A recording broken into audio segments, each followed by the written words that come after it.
أو كلاهما فلا تقل لهما أف ولا تنهرهما وقل لهما قولا كريما واخفض لهما جناح الذل من الرحمة وقل رب ارحمهما كما ربياني صغيرا.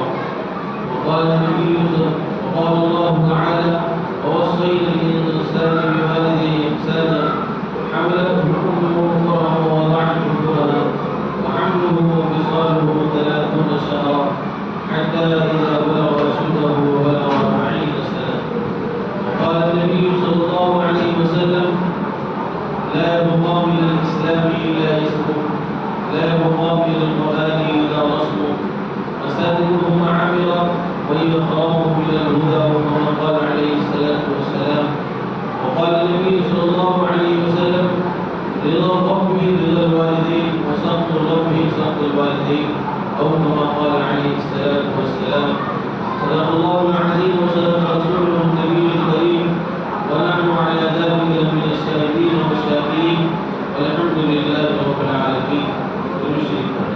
اللهم صل على محمد وعلى آل محمد كما صليت على إبراهيم وعلى آل إبراهيم إنك حميد مجيد. اللهم بارك على محمد وعلى آل محمد كما باركت على إبراهيم وعلى آل إبراهيم إنك حميد مجيد. میرے بھائی دوستو بزرگوں، صحابہ کرام کی جماعت ایک ایسی مقدس جماعت ہے جو اعمال کی ڈھونگر جیسے اللہ کے نبی کسی بات کو حکم دیتے وہ فوری طور پر اس پر ایسے عمل پیدا ہوتے ایسے لپیٹتے کہ وہ اس کو کیا مل گیا. ایک ہی چیز کو انہوں نے اس طرح کیا. اسی وجہ سے صحابہ کرام بار بار پوچھا کرتے تھے اللہ کے نبی سب سے افضل عمل سب سے افضل سب سے اعلیٰ عمل نماز ہے. اللہ کے نبی اس کو بتایا کرتے. اسی وجہ سے حضرت ابو ہریرہ رضی اللہ عنہ کی روایت ہے اللہ کے نبی علیہ السلام نے بیان فرمایا کہ جنازے کے ساتھ جانا، جنازے کو گردہ دینا اور ان کو دلیل تقدیم کرنا یہ دو خلاف اور تین خلاف کا سوال ہے. حضرت ابو ہریرہ فرماتے ہیں جب عبداللہ بن عمر رضی اللہ عنہ کو پتہ چلا تو بڑا افسوس ہوا کہ ہم نے بہت ساری خلافوں کو ضائع کر دیا کہ اگر ہمیں پہلے سے معلوم ہوتا تو ہم اس پر عمل پیدا ہوتا. تو صحابہ کی جماعت ایک ایسی جماعت ہے کہ جو عمل کی ڈھونگر سے اللہ کے نبی علیہ السلام کو پوچھا کرتے اور اللہ کے نبی علیہ السلام حالات کے اعتبار سے جس چیز کی کمی ہوتی وہ فوری طور پر اس کو بتایا کرتے. کبھی کبھی صحابی نے پوچھ لیا کہ سب سے افضل عمل کون سا ہے، اس میں لگتا کہ ذکر اللہ کی کمی ہے. اللہ کے نبی علیہ السلام بیان فرماتے کہ سب سے افضل عمل اللہ کا ذکر کرنا ہے، اللہ کی یاد تازہ کرنا ہے. اللہ کی یاد سے غفلت برتنا نہیں ہے، یہ اللہ کی یاد کو اللہ کی ذکر کو کرنا ہے. کبھی اللہ کے نبی علیہ السلام سے صحابی نے پوچھا کہ اللہ کے نبی سب سے افضل عمل اور سب سے افضل اعلیٰ عمل کون سا ہے. دیکھا کہ سامنے والے نمازوں کی اور جماعت کی پابندی نہیں کرتا ہے تو اللہ کے نبی علیہ السلام اس سے بیان فرماتے کہ نمازوں کی پابندی کرنا اور نمازوں کی پابندی یہ ہے کہ جماعت کے ساتھ پابندی کرنا. یہ بیان فرماتے اللہ کے نبی علیہ السلام اس کی فضیلت اور وعید دونوں بیان فرماتے کہ کسی کی اگر جماعت کی نماز چھوٹ گئی اس کا ایسا ہوا کہ جیسے کہ گھردار اور تمام چیزیں ڈوب گئی. اللہ کے نبی علیہ السلام اس کو بیان فرماتے کہ جو لوگ قضا کرنے کے عادی ہو جاتے ہیں اللہ کے نبی علیہ السلام بیان فرماتے کہ وہ کیا ہے سب سے افضل عمل اور سب سے اعلیٰ عمل کیا ہے نماز کو جماعت کے ساتھ ادا کرنا ہے. کبھی کوئی صحابی آیا کہ اللہ کے نبی سب سے افضل عمل کون سا ہے کہ دیکھتے کہ اس میں جہاد کی کمی ہے تو اللہ کے نبی علیہ السلام کو بھی بیان فرماتے کہ وہ اللہ کے راستے کا جہاد بہت اونچا ہے. اسی وجہ سے روایتوں میں کہ اللہ کے نبی علیہ السلام سے پوچھا گیا کہ اللہ کے نبی علیہ السلام سب سے افضل عمل اور سب سے افضل اعلیٰ عمل کون سا ہے تو اللہ کے نبی علیہ السلام نے بیان فرمایا کہ سب سے افضل عمل اور سب سے اعلیٰ عمل والدین کی اطاعت اور فرمانبرداری کرنا ہے. والدین کی اطاعت اور فرمانبرداری کرنا ہے. پھر اس کے بعد اللہ کے نبی علیہ السلام نے بیان فرمایا کہ سب سے افضل عمل اور سب سے افضل عمل اللہ کے راستے میں جہاد کرنا ہے۔ میرے بھائی دوستو بزرگو، یہ حدیث میں ہم اندازہ لگا اور غور کریں کہ اللہ کے نبی علیہ السلام سے جب پوچھا گیا کہ سب سے افضل عمل اور سب سے اعلیٰ عمل کون سا ہے، تو یہاں پر والدین کی اطاعت کو مقدم کیا، والدین کی اطاعت و فرمانبرداری کو مقدم کیا کہ سب سے افضل اور سب سے افضل اعلیٰ عمل والدین کی اطاعت و فرمانبرداری کرنا ہے۔ پھر اس کے بعد جہاد کو ذکر کیا۔ آپ اندازہ لگائیں کہ جہاد سے پہلے ذکر کرنا والدین کی اطاعت و فرمانبرداری کتنی ضروری ہے۔ حالانکہ جہاد ایک ایسا عمل ہے کہ کیا ہے، اللہ کے راستے میں جو شہید ہوتا ہے اس کے خون کے قطرے گرنے سے پہلے اللہ رب العزت اس کے گناہوں کو معاف کر دیتے ہیں۔ اسی وجہ سے حدیثوں میں آتا ہے کہ جب اللہ رب العزت جنت کا فیصلہ کر دے گا اور اپنے مقامات دونوں کا مشاہدہ وہ تمام جنتی لوگ ادا کریں گے اور اللہ جب دیدار کریں گے تو اللہ رب العزت جنتیوں سے پوچھیں گے کہ میرے بندو بتاؤ اب کون سی چیز کی کمی ہے، تم کیا چاہتے ہو؟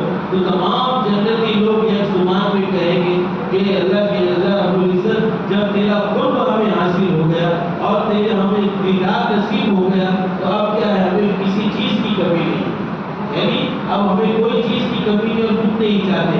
لیکن شہید جو اللہ کے راستے میں شہید ہونے والا ہے اس کے بارے میں آتا ہے کہ اس کا ایسا وہ فوری طور پر جب اس کو پوچھا جائے گا کہ اللہ کے تو میرے جنتیوں کی جماعت بتاؤ کہ تمہیں کیا چاہیے، تو وہ کہیں گے کہ اللہ رب العزت ہمیں وہ تیری جنت میں وہ مزہ نہیں آ رہا ہے، ہم تو یہ چاہتے ہیں کہ دنیا میں جائے پھر ہمیں شہید کیا جائے، پھر ہمیں زندہ کیا جائے، پھر ہمیں شہید دنیا کے اندر بھیجا جائے، پھر ہمیں شہید کیا جائے، پھر ہم لڑے، پھر اللہ کے راستے میں جائے، پھر ہمیں شہید کیا جائے۔ اس میں جو مزہ آیا ہے ہمیں تیری جنت میں مزہ نہیں آتا۔ اب اندازہ لگائے کہ کیا ہے، اللہ رب العزت جب اپنا قرب اور اپنا دیدار کرائیں گے تمام جنتی لوگ کہیں گے ہمیں کچھ نہیں چاہیے، ہمیں تمام چیزیں مل گئی۔ باقی میں جب اللہ کا قرب اور اللہ رب العزت کا دیدار ہوگا تو انسان کی حالت عجیب و غریب ہوگی اور تمام چیزیں اس کو بےحد نظر آئے گی، تو کیا ہے اس کے آگے کیسا جا سکتا ہے۔ لیکن شہاد اور اللہ کے راستے میں خون بہانے والا شخص ویسا ہوگا کہ وہ جنت کا بھی انکار کرے گا کہ ہمیں وہ مزہ اس کے اندر آتا ہے جو مزہ کیا ہے اللہ کے راستے میں لڑنے کا اور اس کے بعد شہید ہونے کا جس میں مزہ ہے، اس کے علاوہ کسی چیز میں مزہ نہیں۔ تو میں بتانا یہ چاہتا ہوں کہ والدین کی اطاعت کو پہلے ذکر کیا اور جہاد کو بعد میں ذکر کیا۔ حالانکہ سب سے افضل کیا ہے، جہاد اللہ کے راستے میں شہید ہونا ہے۔ کہ شہید جنت کا بھی انکار کر رہا ہے کہ اس کو مزہ اس پہ آ رہا ہے، تو والدین کی اطاعت کو فرمانبرداری کو کس طرح ذکر کیا۔ تو میرے بھائی دوستوں، قرآن کریم نے فرمایا وَقَضَىٰ رَبُّكَ أَلَّا تَعْبُدُوا إِلَّا إِيَّاهُ وَبِالْوَالِدَيْنِ إِحْسَانًا۔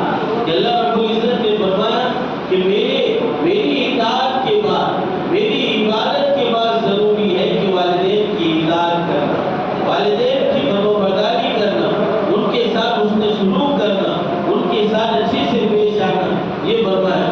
اپنی عبادت کے بعد، اپنی پرستش کے بعد، اپنے بات جھکنے کے بعد اس نے قرآن کریم نے فرمایا کہ والدین کی اطاعت اور فرمانبرداری کرنا بہت ضروری ہے نا۔ کیوں؟ کہ اسی وجہ سے فرماتے ہیں اِمَّا يَبْلُغَنَّ عِندَكَ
برداری کرنا بہت ضروری ہے. اسی وجہ سے ایک حدیث میں آتا ہے، رمضان کے موقع پر ہم بار بار حدیث سنتے ہیں کہ اللہ کے نبی علیہ السلام کو ممبر پر خطبہ لینے کے لیے بیٹھ گئے اور اللہ کے نبی علیہ السلام پہلے سیڑھی پر کہا آمین، دوسری سیڑھی پر کہا آمین اور تیسری سیڑھی پر آمین کہا. کیا اللہ صحابہ نے عجیب و غریب معاملہ دیکھا، صحابہ نے پوچھا کہ اللہ کے نبی آپ نے ایسا کیوں کیا؟ تو اللہ کے نبی علیہ السلام نے فرمایا کہ اللہ کے نبی وہ میرے صحابہ کی جماعت میرے پاس جبریل آئے تھے اور انہوں نے فرمایا ہلاک ہو جائے، تباہ و برباد ہو جائے وہ شخص جس پر رمضان کا مہینہ مبارک مہینہ آئے پھر بھی اس کی قدردانی نہ کرے. تو انہوں نے دعا کی اور انہوں نے بد دعا کی، میں نے اس پر آمین کہا. پھر دوسری دعا فرمائی کہ ہلاک ہو جائے، برباد ہو جائے وہ شخص جو والدین کو پاوے یا دونوں میں سے ایک کو پاوے بڑھاپے کی حالت میں، پھر بھی ان کی فرما برداری کر کر اپنی جنت کو نہ بناوے، ان کی اطاعت کر کر اپنی زندگی کو نہ بناوے، تو کیا ہے وہ برباد ہو جائے، ہلاک ہو جائے. اللہ کے نبی علیہ السلام نے اس پر آمین کہا. اندازہ لگائے کہ جبریل امین مقرب فرشتے جو فرشتوں کے سردار ہیں، جو ہر نبی پر وحی لے کر آنے والے ہیں، ان کی دعا کا کیا کہنا. اور اس پر امام الانبیاء محبوب کبریا تاجدار مدینہ احمد مصطفیٰ محمد رسول اللہ صلی اللہ علیہ وسلم کی آمین کا کہنا اس بد دعا کو کتنا اثر انداز کر دیتا ہے.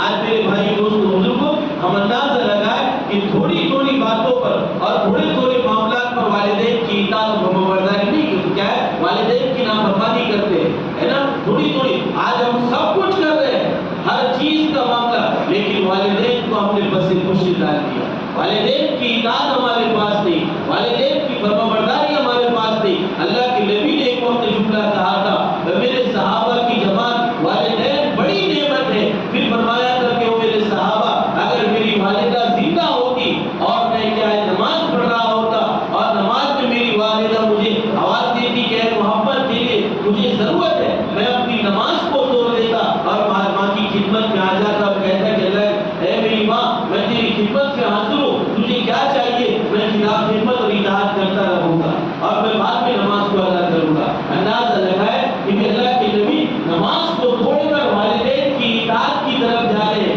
امام الانبیاء ہے، محبوب کبریا ہے، لیکن کتنے ہی کیا ہے تمام چیزوں کو بتا رہے. ایک مرتبہ ایک بڑی عورت اللہ کے نبی کی خدمت میں حاضر ہوئی. اللہ کے نبی نے اپنی کالی کمری والی چادر اس کے قدموں میں بچھا کر رکھی. صحابہ کرام حیران ہو گئے کہ جس چادر کے لیے ہم ترس رہے تڑپ رہے کہ انہوں نے اللہ کے نبی نے اس کے قدموں میں ڈال دی. پھر اللہ کے نبی نے اس بوڑھی عورت سے بات کر رہے پھر کیا ہے شربت اور کھجور کے شربت کو تیار کیا اور اللہ کے نبی نے اس بوڑھی عورت کو پلایا. پھر جب معاملہ باتیں ختم ہو گئی اپنے اور کھڑے ہو کر اس کو جہاں تک ان کی نگاہ جاتی ہے اور جہاں تک دور تک ان کو کیا کیا روانہ کیا. اللہ کے نبی کے صحابہ پریشان ہیں کہ جس راستے جس چادر کے لیے ہم ہاتھ لگانے کو ترستے اللہ کے نبی علیہ السلام نے اس کے قدموں کے نیچے چادر کو ڈال دیا. اللہ کے نبی سے پوچھا کہ اللہ کے نبی ایک اور بوڑھی عورت ہے، ایک کون سی مقدس ماں ہے کہ جس نے آپ نے مبارک چادر اس کے قدموں کے نیچے ڈال دی. تو اللہ کے نبی نے فرمایا وہ میرے صحابہ یہ میری ماں حلیمہ ہے جس نے مجھے دودھ پلایا تھا. اندازہ لگا کہ اللہ کے نبی علیہ السلام نے ایک بوڑھی یعنی امام الانبیاء نے اپنی مبارک چادر اس بوڑھی ماں کے اندر ڈال دی کہ میری ماں ہے جس نے مجھے دودھ پلایا تھا. اندازہ لگا کہ میرے بھائی دوست بزرگوں دودھ پلانے والی ماں کی اللہ کے نبی نے کتنی اطاعت و فرمانبرداری کی. تو میرے بھائی دوست بزرگوں ہماری صحیح مائیں آج دیکھو روتی پھر رہی ہے. اللہ کے نبی علیہ السلام نے فرمایا تھا کہ میری امت بخاری شریف کی روایت ہے میری امت پر ایک ایسا دور آئے گا، میری امت پر ایک ایسا زمانہ آئے گا، میری امت پر ایک ایسا وقت آئے گا. میرے صحابہ یاد رکھنا انتری علامت رب کہا کہ بھی کیا ہے ایک ماں باپ نوکر بنیں گے اور بیٹے اور اولاد سیٹ بنیں گے. کیا ہے ایک اولاد اور لڑکیاں جس میں والدین کی اطاعت و فرمانبرداری زیادہ ہوتی ہے لیکن اس کے باوجود بھی وہ کیا کریں گے والدین کی اطاعت و فرمانبرداری نہیں کریں گے بلکہ والدین کو کیا ہے نوکر بنا کر اپنی زندگی گزاریں گے. میرے بھائی دوستوں بزرگوں آج وہی دور آ چکا. اللہ کے نبی علیہ السلام نے بیان فرمایا تھا ایک روایت ہے ترمذی شریف کی. اللہ کے نبی علیہ السلام نے علامت قیامت کو بیان کیا. تو اللہ کے نبی علیہ السلام نے صحابہ کو جمع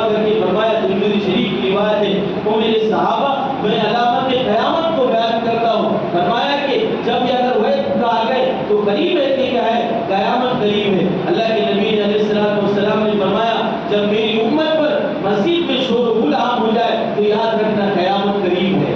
اگر میری امت میں اگر دنیا کی باتیں مسجدوں میں کی جائے گی وہ میرے صحابہ یاد رکھنا قیامت قریب ہے. اللہ کے نبی نے فرمایا تھا اگلا جملہ کہ اگر موسیقی عام ہو جائے اور گانا عام ہو جائے وہ میرے صحابہ کی جماعت یاد رکھنا کیا ہے قیامت قریب ہے. اب انتظار کرو کہ تم تباہ و برباد ہو جاؤ گے. پھر اللہ کے نبی نے علیہ الصلوۃ والسلام نے اگلا جملہ فرمایا تھا وہ آپ کا امہ ہو وہ آپ کا ابو وادنا صدیقہ ہو. میری امت پر ایک ایسا دور آئے گا کہ ماں باپ کی نافرمانی کی جائے گی اور والدین کی اطاعت نہیں کی جائے گی بلکہ کیا ہے دوستوں کے ساتھ پارٹیاں بنائے گا اور والدین کو گھر کے مارے گا.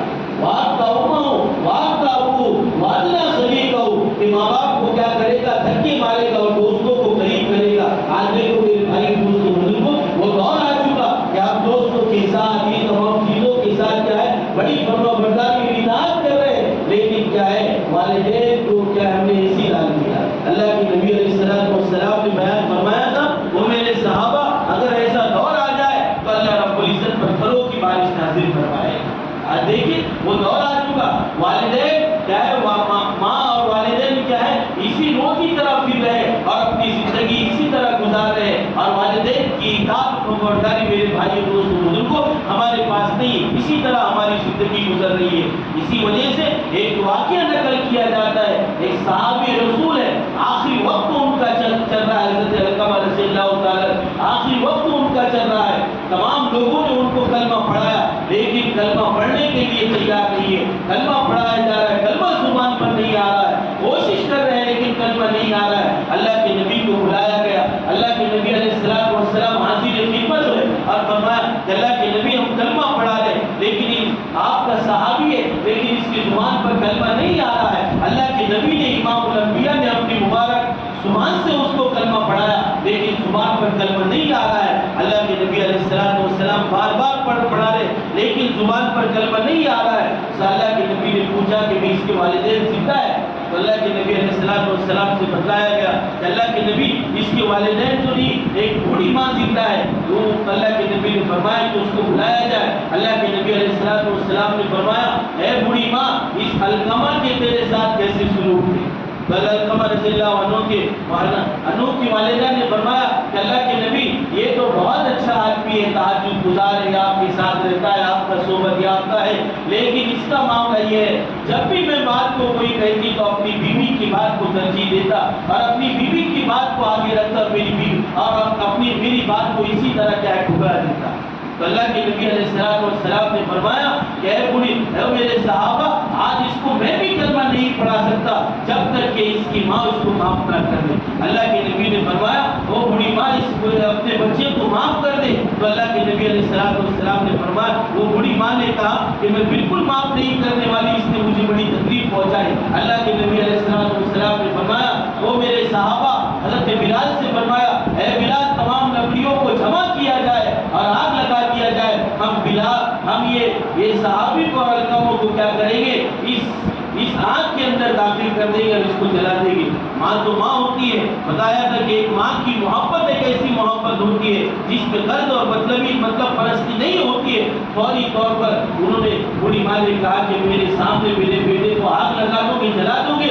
فوری طور پر کہا کہ میں اپنے بیٹے کو معاف کرتی ہوں. ادھر معاف کرنا تھا تمام لوگوں نے دیکھا کہ علقمہ کی زبان پر کلمہ جاری ہوا لا الہ الا اللہ محمد رسول اللہ اور وہ دنیا سے رخصت ہو گئے. اندازہ لگائے کہ اتنے قریب اور اللہ کے نبی کی صحبت یافتہ اور اتنے بڑے بزرگ اللہ والے صحابی رسول لیکن ایک ماں کی فرما برداری کی نافرمانی کی بنیاد پر زبان پر کلمہ نہیں آ رہا. میرے بھائی دوستوں بزرگوں آج اندازہ لگائے کہ بھی کیا ہے آج ہماری زندگی کا لائے عمل اسی طرح گزر رہا ہے. اسی وجہ سے فرماتے کہ عبداللہ ابن مبارک بڑے بزرگ ہیں بڑے محدث ہیں. انہوں نے چاہا کہ اپنی بوڑھی ماں کو کیا کرو حج کراؤ. پیدل کا زمانہ تھا بوڑھی ماں کی چلنے کی ٹھکانے نہیں اور کیا ہے نا بہت بڑھاپے کا عالم تھا لیکن سوچا کہ اپنی ماں کو کیا کروں حج کراؤ. ایک ٹوکری میں اپنی ماں کو بٹھا دیا اور کیا لے کر چلنے سر پر رکھ کر لے کر چلنے لگی. اسی حالت میں ان کی بوڑھی ماں کیا کر رہی ہے بیت الخلا اور سنڈاس بھی اس کو آ رہا ہے پیشاب بھی اس کو آ رہا ہے اور ان کی منہ پر پڑ رہا ہے. حضرت عبداللہ ابن مبارک اس بوڑھی ماں کو نیچے رکھ رہے اس کو اچھی طرح صاف کر رہے اور اپنے منہ کو بھی صاف کرے. اسی حالت میں جب مکہ المکرمہ پہنچ رہے بھوک کی تپش ہے اور یہ اپنی بھوک کی بوجھ کو اٹھا کر حضرت عبداللہ ابن مبارک نے اپنی بوڑھی ماں کو کیا حج کرایا، اور حج کے ارکان تمام پورے کرنے کے بعد خانہ کعبہ کا گلاف پکڑ رہے اور کہہ رہے کہ اللہ رب العزت تو نے دیکھا کہ اپنی بوڑھی ماں کو میں نے کیسا حج کرایا، اس کی گندگیوں کو گندگی کو ناپسند نہیں کیا بلکہ اپنے چہرے پر لیا، اس کو کیا ہے تمام چیزوں کو برداشت کیا، دھوپ کی کیا ہے دھوپ کی تپش میں اپنی بوڑھی ماں کا یہ بوجھ دے کر میں نے کیا کیا حج کرایا، کیا میں نے میری ماں کا حق ادا کر دیا۔ خانہ کعبہ کا گلاف پکڑ کر حضرت عبداللہ ابن مبارک کیا کر رہے معافی تلافی کر رہے اور کہہ رہے کہ کیا میں نے میری ماں کا حق ادا کر دیا۔ غیر سے آواز آتی ہے، اے عبداللہ تو نے تو اس کو کہہ رہا ہے کہ تو نے تیری ماں کا حق ادا کر دیا، یاد رکھنا تو نے اس وقت کا بھی حق ادا نہیں کیا جس وقت کیا ہے جب تم پیدا ہو رہا تھا اور جس وقت تیری ماں کو پہلے پر تکلیف ہوئی۔ اندازہ لگائے کہ کتنا کیا ہے ماں باپ کی اطاعت اور فرمانبرداری کتنی ضروری ہے۔ آج میرے بھائی دوستوں بزرگوں، آج والدین کی اطاعت اور فرمانبرداری ہمارے پاس نہیں ہے، آج ہماری زندگی اسی طرح گزر رہی ہے۔ حضرت اویس قرنی رضی اللہ تعالیٰ مسلم شریف کی صحیح ترین روایت ہے، مسلم شریف کی صحیح ترین روایت ہے، ان کا واقعہ نقل کیا جاتا ہے۔ ہم جانتے ہیں کہ جس نے اللہ کے نبی کو کیا ہے ایمان کی حالت میں دیکھا ہو اور ایمان کی حالت میں وفات پایا ہو وہ صحابی بن جاتا، اور صحابی کا مقام ایسا مقام ہے کہ آج کے زمانے کے کتنے بھی بڑے بزرگ ہو جائے وہ صحابی کے پیر کے دھول کے برابر بھی نہیں ہو سکتے۔ ایسا صحابی کو اللہ رب العزت نے ایسا مقام دیا تھا، اور اللہ رب العزت نے فرمایا تھا رضی اللہ عنہ ورضوان کہ اللہ اس سے راضی ہو کر اللہ سے راضی ہو گئے۔ ایسا مقام صحابیات پر صحابی کا مقام اللہ رب العزت نے دیا، یعنی کتنا بھی بڑا بزرگ ہو صحابی کا مقابلہ نہیں کر سکتا ہے نا، یہ اللہ رب العزت نے ایسا مقام دیا۔ حضرت اویس قرنی رضی اللہ تعالیٰ کے بارے میں آتا کہ اتنے بڑے بزرگ اللہ کی نبی کا زمانہ موجود ہے، بس اتنا فرق ہے کہ اللہ کے نبی کو دیکھ لے وہ صحابی رسول بن جاتے ہیں۔ اللہ کے نبی کے زمان اللہ کے نبی کی طرف پیغام بھیجا کہ اللہ کے نبی آپ کی خدمت میں آنا چاہتا ہوں، آپ کے مقدس پیروں میں بیٹھنا چاہتا ہوں اور آپ کے پاس آ کر ایک صحابی رسول کا شرف حاصل کرنا چاہتا ہوں، لیکن معاملہ ایسا ہے اللہ کے نبی نے فرمایا کہ آ جاؤ، لیکن اللہ کے نبی سے انہوں نے فرمایا کہ اللہ کے نبی آنا تو چاہتا لیکن میری بوڑھی ماں ہے اور اس کی کوئی خدمت کرنے والا نہیں ہے، میں ذرہ برابر بھی کیا ہے اس سے آنکھوں سے اوجل نہیں ہو سکتا۔ اب کیا اللہ کے نبی نے فرمایا کہ تم اپنی ماں کی خدمت کرتے رہو، یہاں پر آنے کی ضرورت نہیں ہے، ماں کی خدمت کرتے رہو۔ مسلم شریف کی روایت ہے اللہ کے نبی نے فرمایا کہ ماں کی خدمت کرتے رہو، یہاں پر آنے کی ضرورت نہیں ہے، ماں کی خدمت کرتے رہے۔ اور اللہ کے نبی علیہ الصلوۃ والسلام نے آخری وقت میں حضرت عمر کو وصیت کی کہ اے عمر یاد رکھنا ایک اویس نامی شخص ہے جو مقام قرن سے آئے گا، یاد رکھنا وہ جب بھی آ جائے، میری دنیا سے رخصتی کا وقت آ چکا ہے، لیکن یاد رکھنا وہ جب بھی وہ شخص آ جائے مدینے کے اندر تم نے میری امت کے حق میں اور اپنے حق میں دعاؤں کا اہتمام کرنا۔ وہ شخص فرمایا اللہ کے نبی نے کہ اویس نامی شخص ہے جو مقام قرن پر رہنے والا ہے، اور جب بھی آ جائے اور میرے اپنی امت کے حق میں اور اپنے حق میں کیا ہے دعاؤں کا اہتمام کرنا۔ اللہ کے نبی دنیا سے رخصت ہو گئے۔ حضرت عمر رضی اللہ تعالیٰ ہر سال تلاش کرتے اور پوچھتے کہ کوئی اویس ہے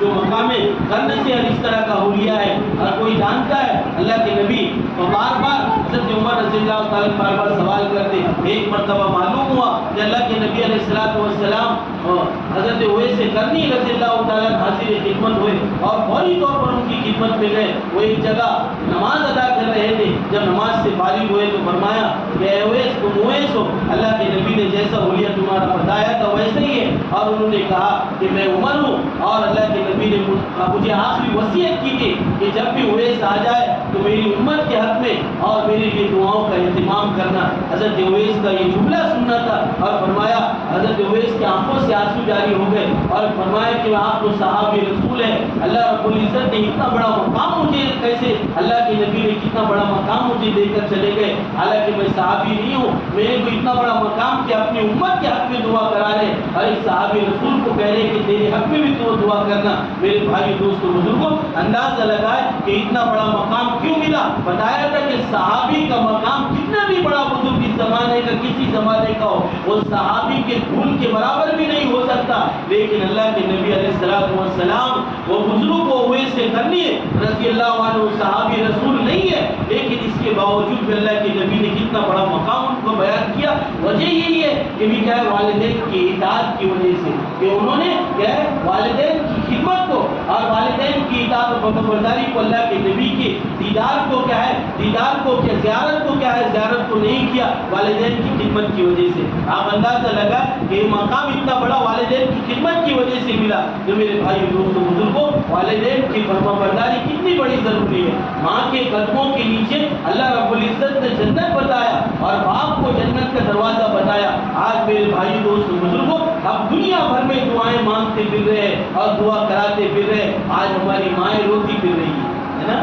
آج والدین کی اطاعت کتنا بھی بڑا بزرگ اور کوئی بھی جو کامیاب ہوا والدین کی اطاعت کی بنیاد پر ہوا والدین کی فرمانبرداری کی بنیاد پر ہوا. میرے بھائی دوستوں بزرگوں آج دیکھیں ہم آج ہمارا عالم ہی عجیب و غریب ہے. جب ماں باپ زندہ ہوتے ہیں بیماری کا حالت ہے اور بیماری کا عالم ہے ایک ایک گولی کے لیے اور ایک ایک خدمت کے لیے وہ ترس رہے. جب مر جاتے ہیں والدین تو اس وقت میں کیا کر رہا ہے 10واں بھی کر رہا ہے 30واں بھی کر رہا ہے 40واں بھی کر رہا ہے اور لوگوں کو کھانا بھی کھلا رہا ہے. میرے بھائی دوستوں بزرگوں جب ماں باپ زندہ تھے اس وقت ان کی خدمت ضروری تھی. اب اگر کتنا بھی کر رہا تو کچھ بھی نہیں ہونے والا. آج ہماری عجیب و غریب سوچ ہو گئی ہے نا. جب ماں باپ زندہ ہے تو بہت کیا ہے کچھ بھی کرنے کے لیے تیار نہیں. ماں باپ ترس رہے کہ میرا بیٹا آ جائے میری خدمت کرے میرے لیے کیا ہے تمام چیزوں کا اہتمام کرے. لیکن کیا ہے ماں باپ روتے روتے دنیا سے رخصت ہو گئے. لیکن جب چلے گئے دنیا سے تو سب کچھ کر رہا ہے نا سب کچھ کر رہا ہے. میرے بھائی دوستوں بزرگوں زندگی میں سب کچھ کرو. اسی وجہ سے فرماتے ہیں آج ہماری قوم مردہ پرست قوم ہے کہ جب مر جاتے ہیں تو سب کچھ کر رہا ہے جب زندہ ہوتے ہیں تو کچھ کرنے کے لیے تیار نہیں. ہمیں زندگی کے اندر سب کچھ کرنے کی ضرورت ہے. مر گئے اب وہ تو ان کا معاملہ ہے اب وہ ضرورت نہیں ہے کہ اتنی چیزیں کرنے کی. لیکن جب زندہ ہے اطاعت کرنے کی اور فرمانبرداری کرنے کی جب ہم نے تمام چیزوں کو پرسے پوچھے ڈال دیا. والدین کا انتقال ہوا یہ بھی کر رہا ہے وہ بھی کر رہا ہے سب کچھ. لیکن کیا ہے زندگی کی حالت میں نہ گولی کا سہارا نہ دواخانے کا سہارا نہ دیکھنے کے لیے تیار. دوسری قوم اور دوسرے لوگ اس کی ماں کی خدمت کر رہے اور یہ بیٹا اور یہ اولاد جس کو ماں نے جنم دیا اور ہر وقت کیا ہے قرآن کریم نے فرمایا وَوَصَّيْنَا الْإِنسَانَ بِوَالِدَيْهِ إِحْسَانًا. اللہ رب العزت بندوں کو حکم کرتا ہے وصیت کرتا ہے والدین کے ساتھ اس سے سلوک کرنے کا. میرے بھائی دوستوں بزرگوں والدین بہت بڑی نعمت ہے. ہم ان کی قدردانی کرنے والے بنے. والدین جب دنیا سے رخصت ہو جاتے ہیں چاہے کتنا بھی کچھ کر لو اس کا پھل اور اس کا جو اللہ والدین کی محبت ہوتی ہے وہ نہیں ملنے والی ہے. اللہ کے نبی ساری زندگی اس کی فضیلتیں بیان کی کہ کاش کہ میرے والدین زندہ ہوتے ہوئے ان کی خدمت کر کے تمہیں بتاتا کہ کیسی خدمت کی جاتی ہے. لیکن میری ماں اور میری والدہ اور میرے والد تو زندہ نہیں ہے. کیا ہے ان چیزوں کو اتنی فضیلت اللہ کے نبی علیہ السلام نے بیان فرمائی ہے. ہمیں ضرورت ہے کہ والدین کی اطاعت کرنے والے بنے. ہم وہ ناراض ہو جائے تو کیا ہے اللہ کے نبی علیہ السلام نے فرمایا کہ ان کی معافی تلافی کرنے والے بنے. اگر والدین ناراض ہو جائے ہم کتنے بھی اعمال کر لو اور کچھ بھی کر لو تو کوئی بھی قابل قبول عمل نہیں ہوگا ہے نا. تو ہمیں چاہیے کہ والدین کی اطاعت کریں. قرآن کریم نے اسی کو فرمایا وَقَضَىٰ رَبُّكَ أَلَّا تَعْبُدُوا إِلَّا إِيَّاهُ وَبِالْوَالِدَيْنِ إِحْسَانًا کہ میرے بندو میری عبادت کرو والدین کے ساتھ ان سے سلوک کرو ان کی فرمانبرداری کرو. إِمَّا يَبْلُغَنَّ عِندَكَ الْكِبَرَ أَحَدُهُمَا أَوْ كِلَاهُمَا جب دونوں بڑھاپے کو پہنچ جائے تو یا ایک بڑھاپے کو پہنچ جائے فَلَا تَقُل لَّهُمَا أُفٍّ تو اف بھی نہ کہو وَلَا تَنْهَرْهُمَا نہ ان کو نہ جھڑکو وَقُل لَّهُمَا قَوْلًا كَرِيمًا اور ان کے ساتھ اچھی طریقے سے پیش آؤ عاجزی کے ساتھ پیش آؤ اور ان کے حق میں دعا کرتے رہو. اللہ رب العزت جیسا انہوں نے بچپن میں میری حالت کیا ہے میری تمام نگہبانی کی اسی طرح میرے مولا ان کی بڑھاپے کی حالت بھی ان پر رحم فرما. ہمیں چاہیے کہ والدین کی اطاعت کرنے والے بنے فرمانبرداری کرنے والے بنے. والدین کے ساتھ ہم نے بدسلوکی ان کے کیا ہے معافی تلافی کرنے والے بنے. یاد رکھو والدین کی ذمہ داری خدمت کی اولاد پر ہے. ایسا نہیں کہ ہم نے ہماری بیوی بچوں پر کر دیا اور کیا ہے ہم گم رہے نہیں. اولاد پر ان کی ذمہ داری کہ ہم ان کی خدمت اور اطاعت کرنے والے بنے. اللہ رب العزت ہمیں والدین کی اطاعت اور فرمانبرداری کرنے کی توفیق عطا فرمائے.